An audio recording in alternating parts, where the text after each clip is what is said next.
Bien, alors les amis, on a vu il y a 15 jours, on a terminé. Est-ce qu'on a vraiment terminé? Je ne sais pas si on pourra terminer un jour. On a terminé Genèse chapitre 15, l'alliance des morceaux, l'alliance des animaux partagés. Et on va avancer dans notre étude des alliances. Cette fois, on va avancer jusqu'au chapitre 17 et on va étudier ce qu'on appelle l'alliance de la circoncision. Et je situe d'abord le passage dans son contexte. Genèse 15, l'alliance des animaux partagés, la promesse que Dieu renouvelait à Abraham qu'il aura une descendance nombreuse, que cette descendance habitera une terre particulière, une alliance inconditionnelle. Dieu s'engage de manière unilatérale et exclusive dans cette alliance et s'engage à prendre sur lui tous les manquements qui pourraient subvenir dans l'alliance, c'est-à-dire tout manquement qui pourrait même arriver du côté d'Abraham. Et puis, Genèse 16, eh bien, on a Abraham qui va aider Dieu à réaliser ses promesses et il va aller, avec l'accord de son épouse, vers Agar, sa servante égyptienne, pour qu'elle soit enceinte. Elle se trouve être enceinte et elle met au monde Ismaël. Et Ismaël semble être donc la réalisation de la promesse de Dieu, semble être le moyen par lequel va se réaliser cette promesse d'une descendance nombreuse. Et puis voilà qu'arrive notre chapitre de Genèse 17, et je voudrais commencer à lire quelques versets ensemble. Donc Genèse 17 à partir du verset 1. Lorsque Abraham fut âgé de 99 ans, l'Éternel apparut à Abraham et lui dit, je suis le Dieu Tout-Puissant. Marche devant ma face et sois intègre. J'établirai mon alliance avec toi et je te multiplierai à l'extrême. Abraham tomba face contre terre et Dieu lui parla en ces termes. Pour moi, voici mon alliance avec toi. Tu deviendras le père d'une foule de nations. On ne t'appellera plus du nom d'Abraham, mais ton nom sera Abraham, car je te rends père d'une foule de nations. Je te rendrai extrêmement fécond, je ferai naître de toi des nations et des rois sortiront de toi. J'établirai mon alliance avec toi et ta descendance après toi dans toutes leurs générations. Ce sera une alliance perpétuelle, en vertu de laquelle je serai ton Dieu et celui de tes descendants après toi. Je te donnerai et à tes descendants après toi le pays dans lequel tu viens d'immigrer, tout le pays de Canaan en possession perpétuelle. Je serai leur Dieu. Alors, on va s'arrêter d'abord ici sur cette introduction à cette alliance avec Abraham, introduction qui est donnée par le Dieu Tout-Puissant. Je suis le Dieu Tout-Puissant. En hébreu, c'est El Shaddai.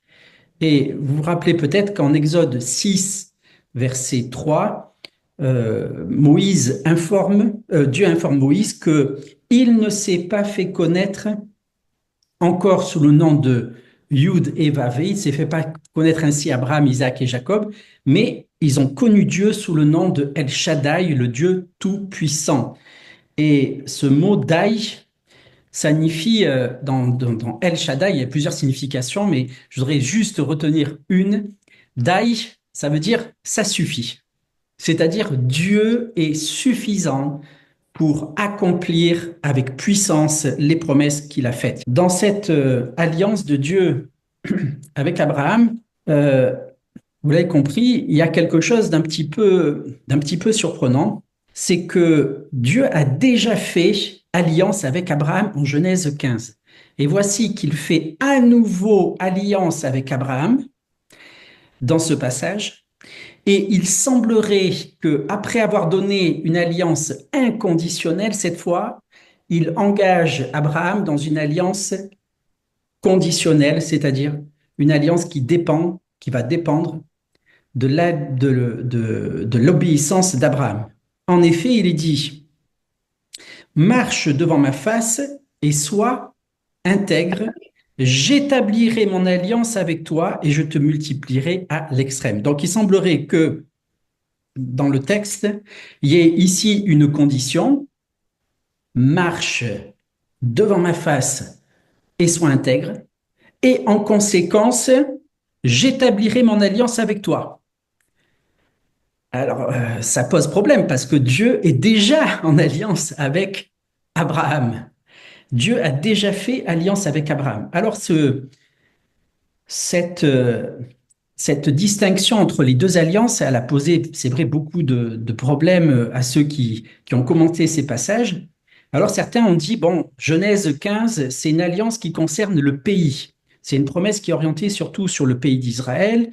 Et Genèse 17 serait plutôt une alliance orientée vers la dimension de la descendance d'Abraham. Bon, je vous livre cette approche qui me satisfait moyennement, mais ce que on peut noter ici, j'établirai mon alliance. C'est un présent aussi.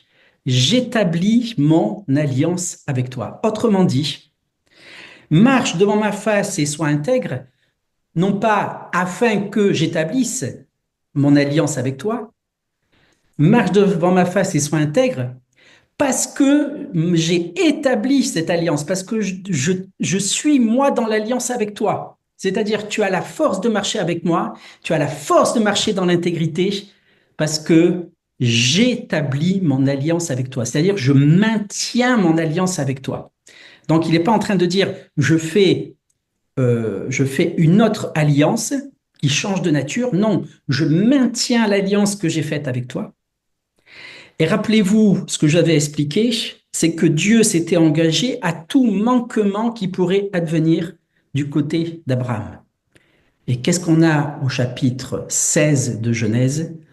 On a la naissance d'Ismaël par la servante égyptienne, par Agar. C'est-à-dire que les promesses de Dieu qui concernaient une descendance nombreuse, cette promesse est mise en péril par le fait que Abraham va chercher un moyen d'accomplir la promesse divine. Et il faut que Dieu prenne sur lui le manquement d'Abraham et qu'il vienne réaffirmer le fait qu'il est en alliance avec Abraham.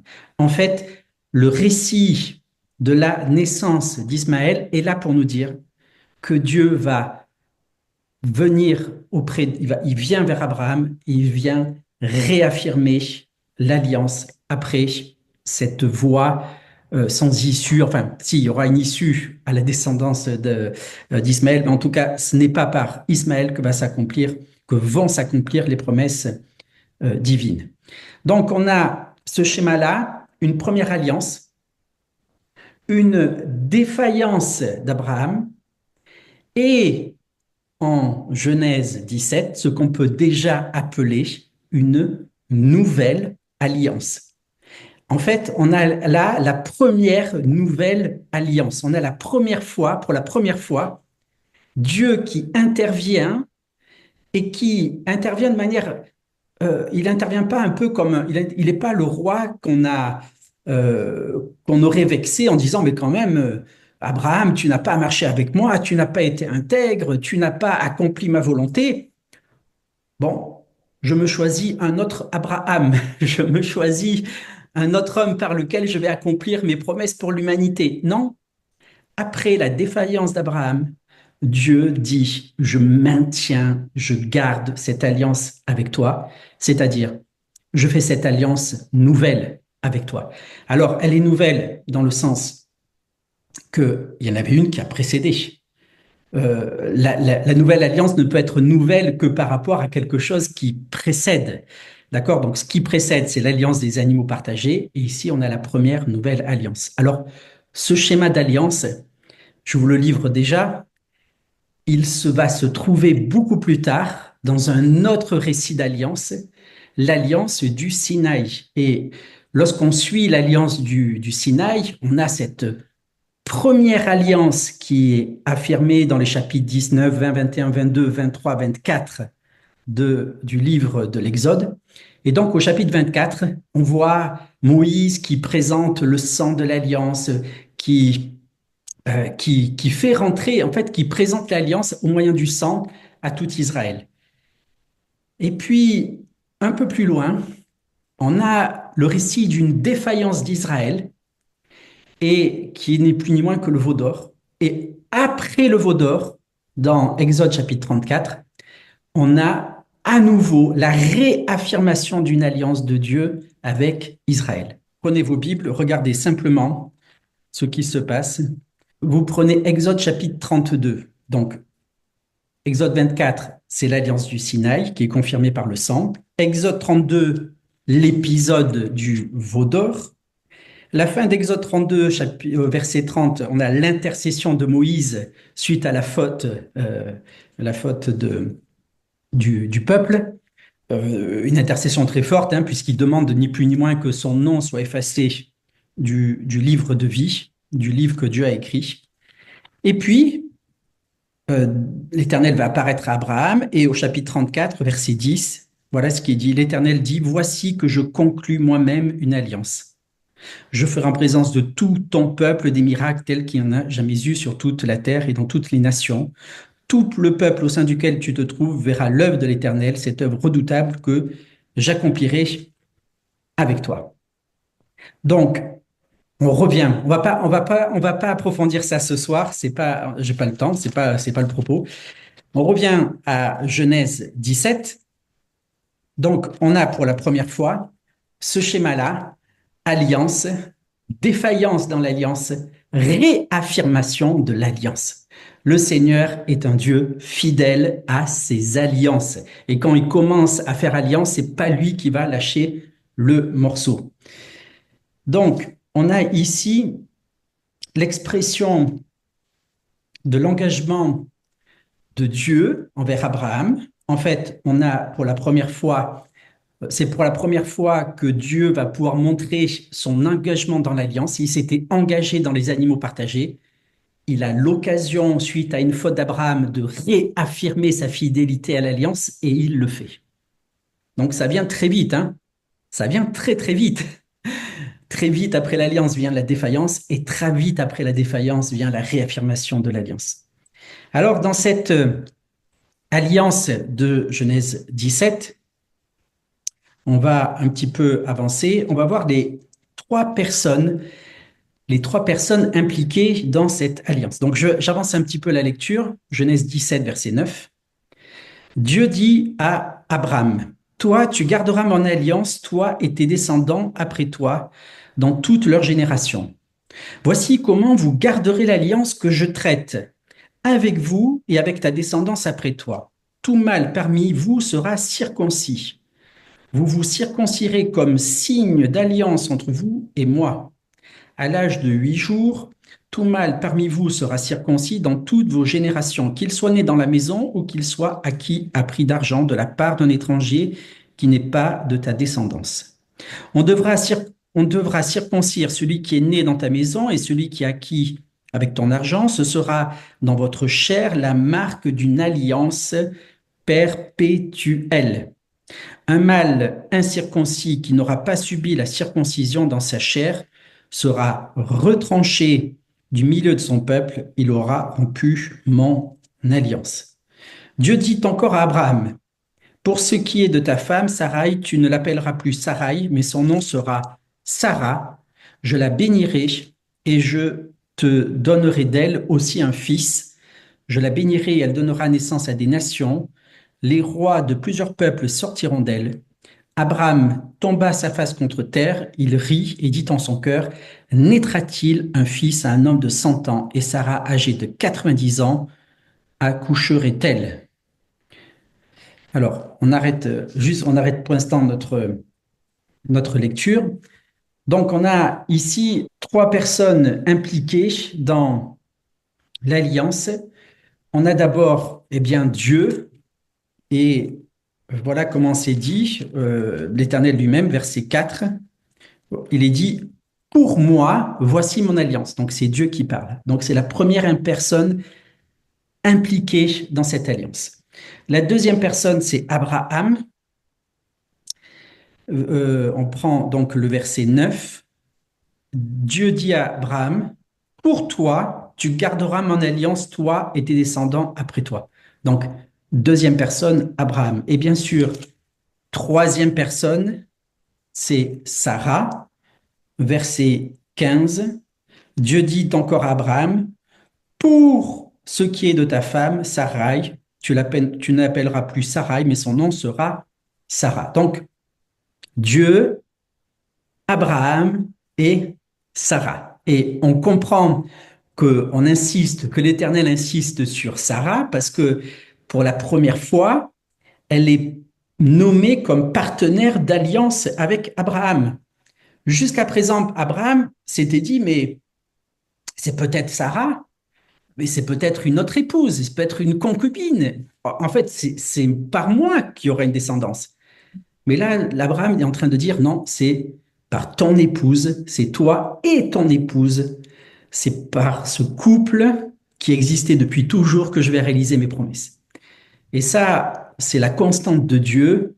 Dieu ne va pas défaire des couples pour accomplir une destinée. Il ne va pas défaire des familles pour accomplir un ministère.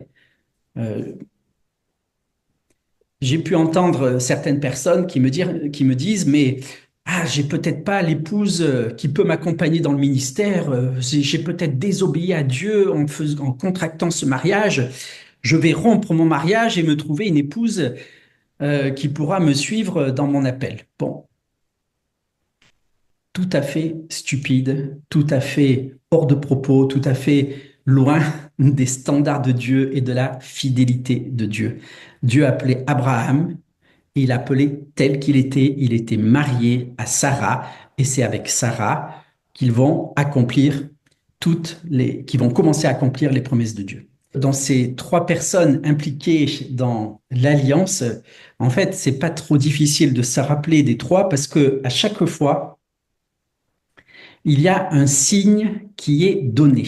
Alors, le premier signe de l'alliance qui est donné, c'est que, je prends le verset 4, je lis, donc pour moi, voici mon alliance avec toi, tu deviendras le père d'une foule de nations, on ne t'appellera plus du nom d'Abraham, mais ton nom sera Abraham. Donc, le signe que Dieu donne de ce que l'Éternel lui-même est engagé dans l'alliance, c'est qu'il va changer le nom d'Abraham en Abraham pour que son nom, alors je ne vais pas rentrer dans la signification de son nom, mais enfin que son nom soit porteur de ce nom de Dieu, de ce souffle divin en lui.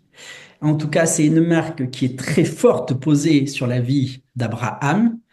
Les sages d'Israël disent que on ne doit plus appeler Abraham Abram, mais on doit bien l'appeler Abraham.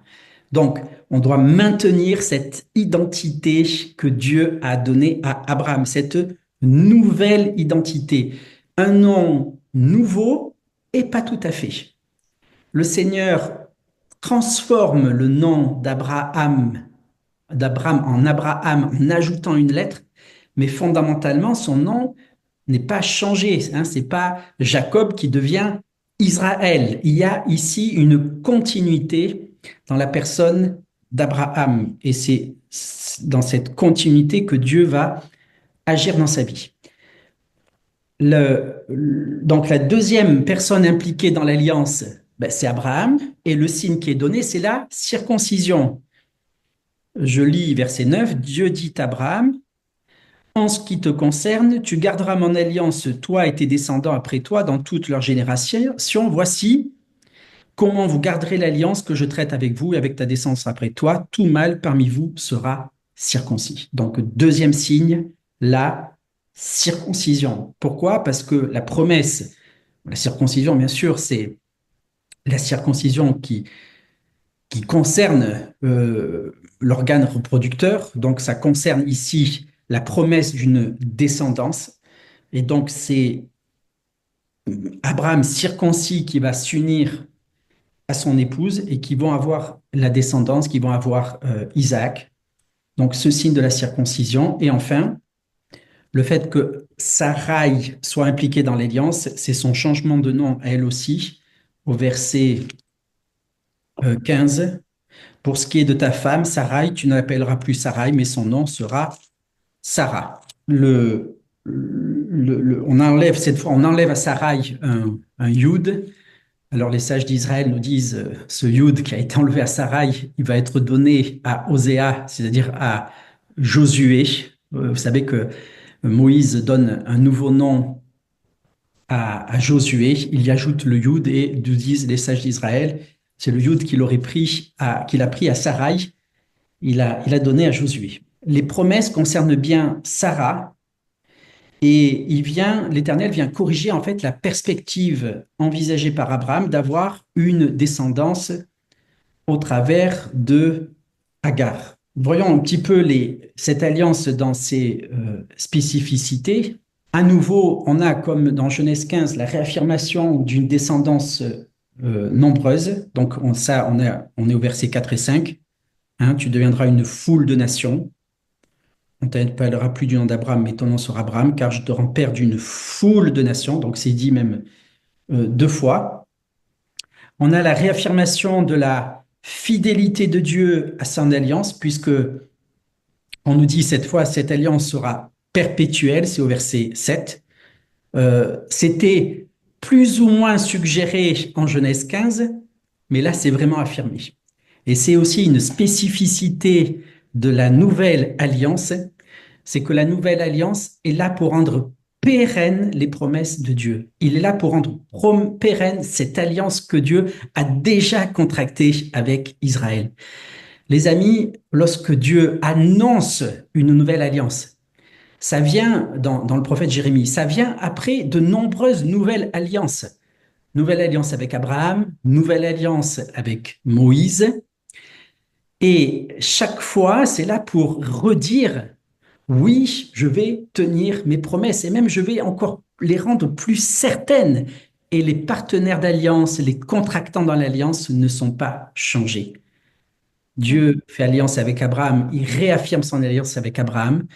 Il fait alliance par l'intermédiaire de Moïse pour tout Israël, par son intermédiaire avec tout Israël, il refait alliance. Et quand Dieu annonce la nouvelle alliance, c'est pas une alliance qu'il va aller faire avec une nation lointaine ou un nouveau peuple de Dieu. Il va à nouveau faire alliance avec tout Israël. Et cette nouvelle alliance n'est pas le rejet d'Israël, au contraire, il est la preuve que Dieu prend sur lui tout manquement dans l'alliance, toute faute qui aurait pu éloigner Israël de l'Éternel et des projets qu'il a pour lui. Le langage de cette alliance vis-à-vis d'Abraham est aussi très très particulier. Pourquoi? Parce que dans ce passage, Dieu reprend le langage employé dans l'Éden.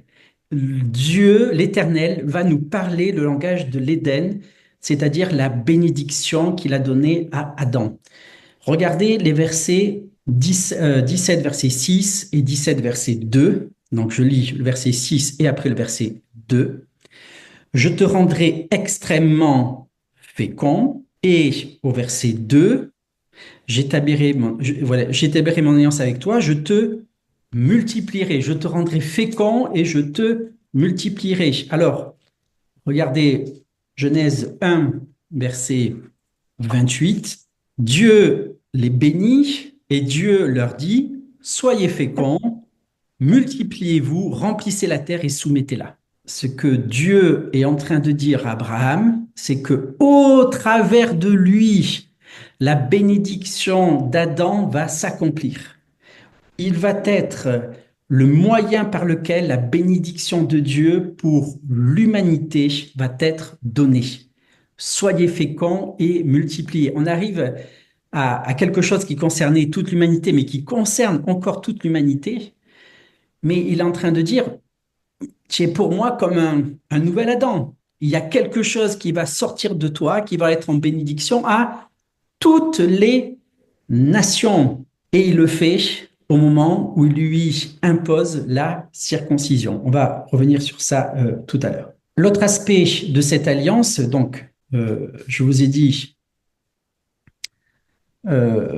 cette dimension de l'Éden. L'autre, c'est la dimension éternelle, la possession à perpétuité du pays. Hein, je relis les passages pour que ce soit très clair. Verset 8, je te donnerai à tes descendants après toi le pays dans lequel tu viens d'immigrer tout le pays de Canaan en possession perpétuelle. Et je serai leur Dieu. Et vous savez, toutes les difficultés que les uns et les autres peuvent avoir à transmettre un héritage, là, celui qui est garant de l'héritage et qui va aider à le transmettre, c'est l'Éternel. Il va aider les générations, génération après génération, à garder le pays promis. Et ce pays promis, peut-être qu'on devrait plutôt l'appeler le pays de l'alliance ou la terre de l'alliance, parce que c'est en vertu d'une alliance perpétuelle que Dieu promet la possession de ce pays. Pas besoin de dire beaucoup plus, les amis, mais je crois que le langage de Dieu ici, très clair, on peut s'étonner parfois d'entendre des personnes qui nous disent Dieu a changé ses promesses, Dieu n'a plus donné un pays terrestre, mais il donne un pays céleste. Non, le Seigneur tient ses promesses, il garde ses promesses dans un contexte de nouvelle alliance. C'est ça il faut bien retenir. Il y a encore un autre aspect à cette alliance, c'est cette idée de royauté. Et je lis donc le verset 6. Je te rendrai extrêmement fécond, je ferai naître de toi des nations et des rois sortiront de toi. Des rois sortiront de toi. Ça va être dit aussi pour Sarah. On lui dit au verset 16, les rois de plusieurs peuples sortiront d'elle. Donc, cette dimension de royauté en Israël, elle s'exprime tout simplement dans la personne du Messie. Le Messie, c'est-à-dire celui qui a reçu l'onction pour régner, c'est le roi d'Israël. En fait, chaque fois qu'on voit Messie, on pourrait mettre l'équation Messie égale roi, tout simplement. Donc, c'est ici une première allusion à une dimension messianique des promesses faites à Abraham, et ces promesses tout au long de la Torah vont se préciser, même tout au long du livre de la Genèse. Dans cette histoire d'alliance de Dieu avec Abraham, on aura encore un peu plus tard une précision sur ce roi, ce descendant particulier d'Abraham, en Genèse 22. Au moment, chose surprenante, non pas de l'annonce de la naissance d'Isaac, mais l'annonce ou la demande faite à Abraham de sacrifier son fils, la demande de Dieu à Abraham de sacrifier Isaac. Et regardez ce verset après donc tout cet épisode de la ligature d'Isaac. Dieu répond verset 17, donc on est dans Genèse 22, verset 17. Je te comblerai de bénédictions, et je multiplierai ta descendance, c'est-à-dire ta semence, comme les étoiles du ciel et comme le sable qui est au bord de la mer. Donc, on a ici la promesse d'une semence au sens collectif, d'une semence qui va être très nombreuse. Et juste après, on passe à une semence particulière, un descendant particulier. Ta descendance, ta semence aura le contrôle de ses ennemis, ou littéralement possédera la porte de ses ennemis. Et là, c'est pas toute la descendance d'Abraham qui possédera la porte de ses ennemis, c'est une descendance particulière, c'est-à-dire le Messie. On va regarder eh bien la réponse d'Abraham à cette alliance. Elle est intéressante parce que la réponse d'Abraham, c'est d'abord la prosternation.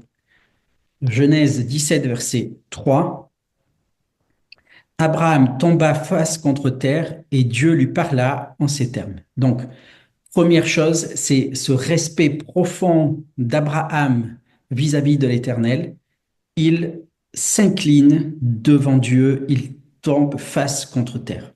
Donc, une soumission totale, une crainte totale de Dieu dans ce premier temps de l'alliance. Et puis, après que Dieu lui ait présenté tout son plan, toute son alliance, on est au verset 17, eh bien, Abraham tombe à nouveau sur sa face, mais il s'y ajoute une autre réaction. Abraham tomba face contre terre Il rit et dit en son cœur, naîtra-t-il un fils à un homme de 100 ans et Sarah âgée de 90 ans, accoucherait-elle? Puis Abraham dit à Dieu, oh, qu'Ismaël vive devant ta face.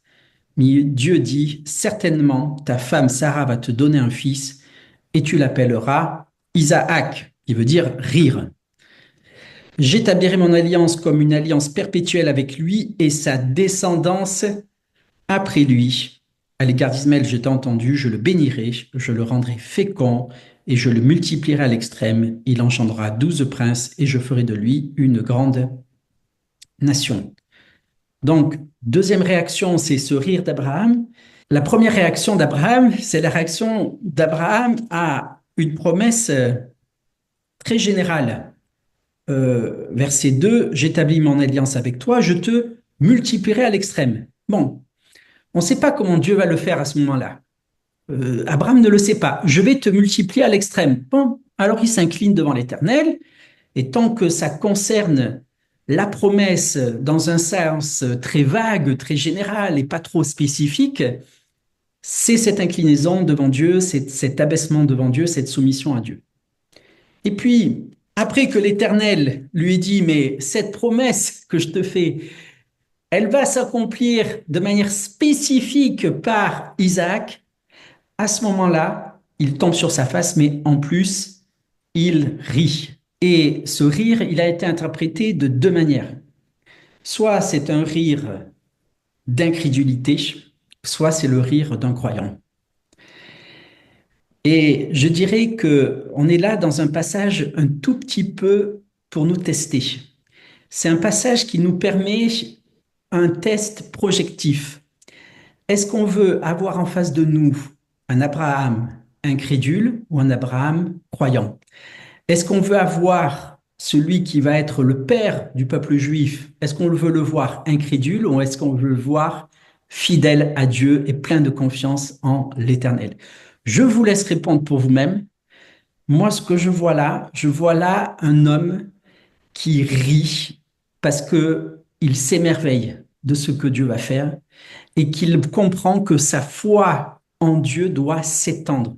Il doit, il est en train de dire, mais finalement, il y a beaucoup plus que ce que je pensais. Je pensais que Dieu allait accomplir ses promesses à travers moi, et cette fois, c'est à travers moi et l'épouse qui m'accompagne depuis des années.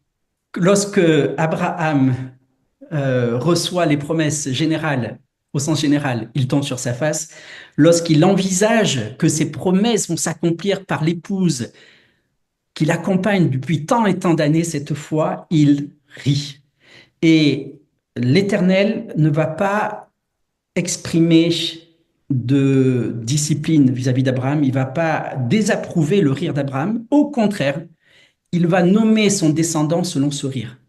C'est-à-dire, Isaac est le fils de la promesse. Il est le fils qui est le résultat de la fidélité d'Abraham. Il est le fils qui est le résultat de la foi d'Abraham en l'Éternel, qui est capable, malgré ce corps usé, de faire naître de lui et de Sarah un fils. L'Éternel valide ce rire et va prendre ce rire pour en faire le nom de Isaac.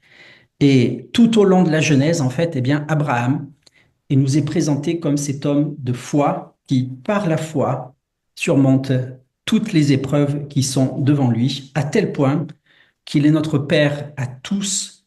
Tous ceux qui croient sont enfants d'Abraham. Tous ceux qui croient ont la possibilité, ont même le droit de se faire appeler enfants d'Abraham. Alors, j'en arrive à la conclusion de l'enseignement de ce soir. Je retiens cela, c'est que Dieu maintient son alliance avec Abraham. Hein, marche devant moi et sois intègre, car je maintiens mon alliance avec toi. Et ça, dans nos vies, c'est très fort.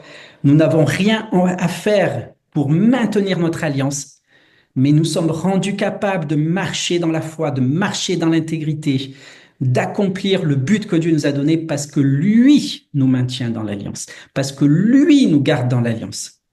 Et c'est en vertu de cette grâce que Dieu met dans nos vies, grâce qu'il a mise déjà dans la vie d'Abraham, que nous sommes capable d'avancer et capable d'aller jusqu'au bout avec l'épouse, avec, pour les femmes, le mari que Dieu a donné, nous a donné. Et puis, chose surprenante, dans cette alliance très spécifique, l'alliance de la circoncision, eh bien, Dieu réaffirme la promesse qu'Abraham sera le père d'une multitude de nations. Et donc, comprenez bien, l'alliance pour toutes les nations, c'est-à-dire l'alliance universelle, est réaffirmée dans un contexte d'une alliance spécifique. La promesse universelle est réaffirmée dans le contexte d'une alliance spécifique qui est la circoncision.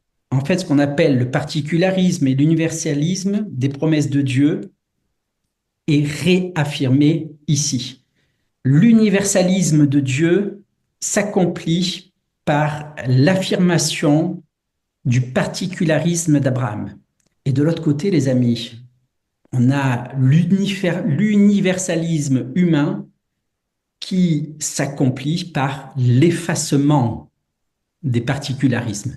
Le projet de Babel, le projet de l'Antichrist, eh bien, c'est enlever les spécificités des uns et des autres et tendre vers un uniformisme culturel. Les amis, gardons notre spécificité, gardons le caractère transformé, bien sûr, mais gardons le caractère que Dieu nous a donné. Gardons les spécificités culturelles. Gardons la langue qu'il nous a donnée. Seigneur ne nous demande pas de passer ni par l'hébreu ni par le grec. Le français suffit en tant que français pour l'adorer, pour le louer, pour le prier. Et plus nous serons particuliers, plus nous serons spécifiques dans ce que nous sommes, plus nous serons capables d'atteindre toutes les nations en nous maintenant dans cette alliance que Dieu a fait avec nous par le Messie. Amen.